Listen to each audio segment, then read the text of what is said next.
파트 1 여러분, 지금 손에 들고 계신 사과 잠시 내려놓아 주세요. 네, 바로 매일 먹으면서 하루 한 알이면 의사가 멀어진다고 믿어온 그 사과입니다. 잠깐 내려두시고 제 말 좀 들어주세요. 지금처럼 똑같이 생으로 드시기만 한다면 제가 단언컨대 의사는 멀어지지 않고 오히려 여러분을 점점 더 자주 보게 될 겁니다. 왜냐하면 병원을 자주 찾는 사람이 되고 나중에는 치료가 쉽지 않은 오랜 단골 환자가 될 확률이 매우 높기 때문입니다. 과장이라고 느끼실 수도 있겠죠. 사과는 과일의 왕이라고 불리고 비타민 풍부하다고 서양 영양학에서도 극찬받는데 어떻게 해롭다는 말이 나오냐고요. 바로 그게 여러분이 지금 가지고 있는 가장 큰 맹점입니다. 숫자와 서양 기준만 믿고 정작 한국인 체질과 음양의 자연 원리를 놓치고 계신 겁니다. 오늘은 그 가려진 진실을 제대로 보여드리겠습니다. 같은 사과라도 다루는 방식에 따라 완전히 다른 결과가 나온다는 사실. 한쪽은 생명을 살리는 귀한 약이 되고 다른 쪽은 기운을 빼앗는 도구가 된다는 것. 하나는 원기를 북돋우는 보양식이 되고 다른 하나는 원기를 꺾는 주범이 된다는 진실입니다. 파트 2 오늘 이야기를 끝까지 듣고도 여전히 아무렇게나 생으로 먹거나 대충 끓여 드신다면 솔직히 신이 와도 더는 어쩔 수 없습니다. 저는 급한 병에는 독한 약도 마다하지 않지만 평소 건강을 지킬 때는 철저하게 음양의 성질을 따지는 사람입니다.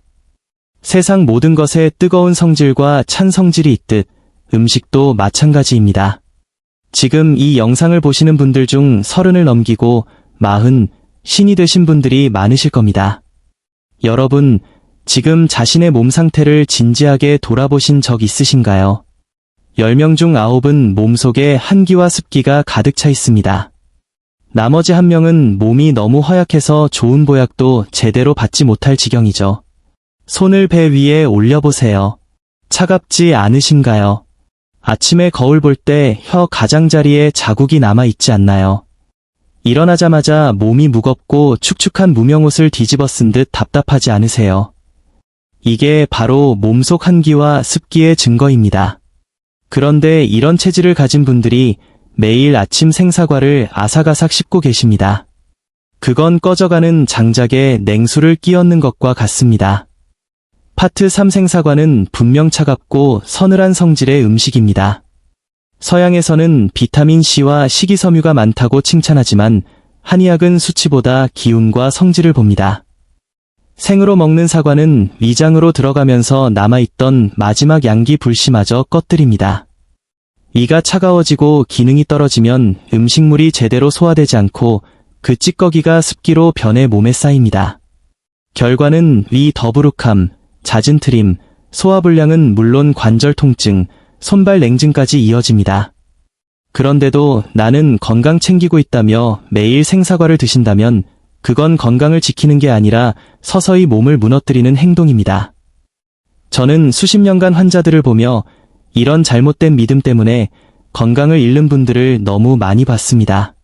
그래서 오늘 이야기를 꼭 전하고 싶었습니다. 생사과를 어떻게 먹느냐에 따라 약이 될 수도 있고 독이 될 수도 있다는 것.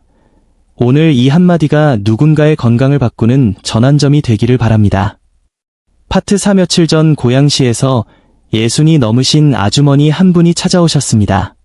들어오시자마자 얼굴에 근심이 가득했고 첫 마디가 선생님, 요즘 배가 너무 아프고 설사가 멈추지 않아요. 뭘 먹어도 그대로 나와요 였습니다. 몸은 말라붙은 장작처럼 야위어 있고 기운도 거의 없어 보였습니다. 병원에서는 과민성 대장 증후군이라며 유산균, 지사제 잔뜩 주고 잠깐 괜찮았다가 또 도지는 패턴을 반복하고 계셨다고 합니다. 식습관을 물었더니 당당하게 말씀하시더군요. 저는 건강에 정말 신경 씁니다. 매일 아침 공복에 큰 사과 하나는 꼭 먹어요. 배변도 좋고 독소도 빠진다고 해서요. 그 순간 정말 답답했습니다.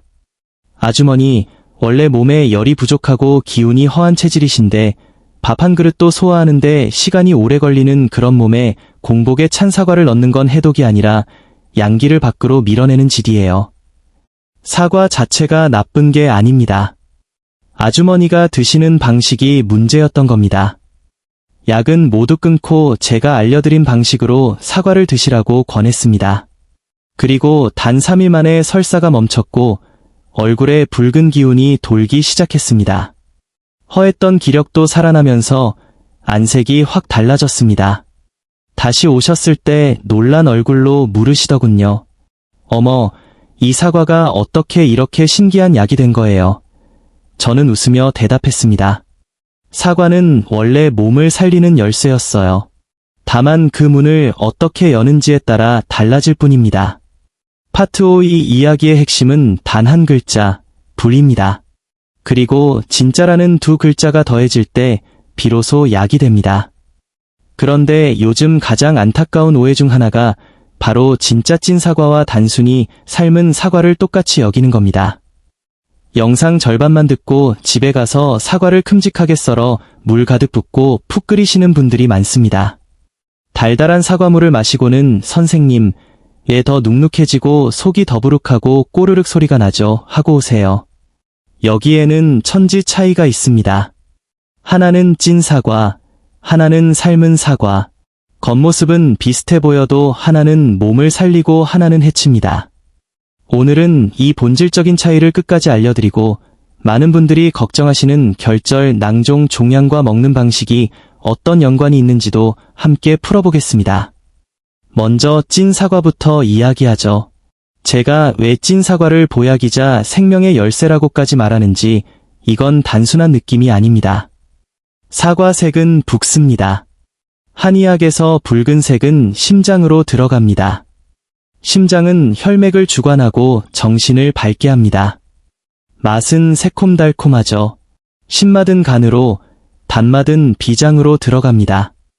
즉 사과 자체가 심장, 간, 비장 세 장부를 연결하는 다리 역할을 타고났다는 뜻입니다. 하지만 생사과는 그 에너지가 아래로 차갑게 가라앉습니다. 그런데 찜기에서 물과 불의 힘으로 천천히 쪄내면 놀라운 변화가 생깁니다. 파트 6 찌는 동안 사과의 성질이 완전히 달라집니다. 껍질색은 더 진해지고 속은 부드럽게 무르며 꿀처럼 달콤한 진액이 배어나옵니다.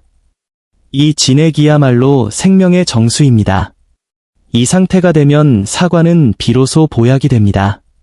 찬 기운은 사라지고 따뜻한 에너지가 피어나며 비장과 위장을 보호하는 귀한 음식이 됩니다. 특히 펙틴, 식이섬유, 은생으로 먹을 때 장을 자극해 설사를 유발할 수 있지만 오래 찌면 성질이 바뀌어 설사를 멈추게 하고 장속 독소, 노폐물을 흡착해 배출합니다. 위장이 약하거나 추위를 많이 타는 분, 찬 음식 먹으면 바로 복통 오는 분, 소화력 약한 아이나 어르신께 찐 사과는 하늘이 내린 선물입니다. 복부가 차고 긴장된 분이 찐 사과 한 입 먹으면 따뜻한 에너지가 위장에서 사르르 퍼지며 긴장이 풀리는 걸 몸으로 느낍니다. 약 몇 봉지보다 더 효과적일 때가 많습니다. 게다가 찐 사과는 잘 알려지지 않은 또 하나의 효능이 있습니다. 심장과 혈을 보호하는 작용입니다. 찐 과정을 거치면 껍질 속 영양소가 속까지 깊이 스며듭니다. 정신이 불안하고 잠을 못 이루며 뒤척이는 분들께 특히 좋습니다. 늦은 저녁, 푹 익힌 찐 사과 하나 드셔보세요. 몸이 따뜻해지면서 가슴이 편안해지고 마음이 가라앉아 깊은 숙면에 들게 됩니다. 왜냐하면 사과의 기운이 이제 위장을 자극하는 게 아니라 심장을 부드럽게 감싸며 기운을 채워주기 때문입니다. 파트 7 전체적으로 원본의 설득 구조와 사례, 경고 포인트, 찐 vs 삶은 차이, 임상 사례, 조리 팁 등을 그대로 유지하면서 더 자연스럽고 듣기 편한 문장으로 다듬었습니다. 필요한 부분을 이어서 작성해 달라고 말씀해 주시면 바로 진행하겠습니다.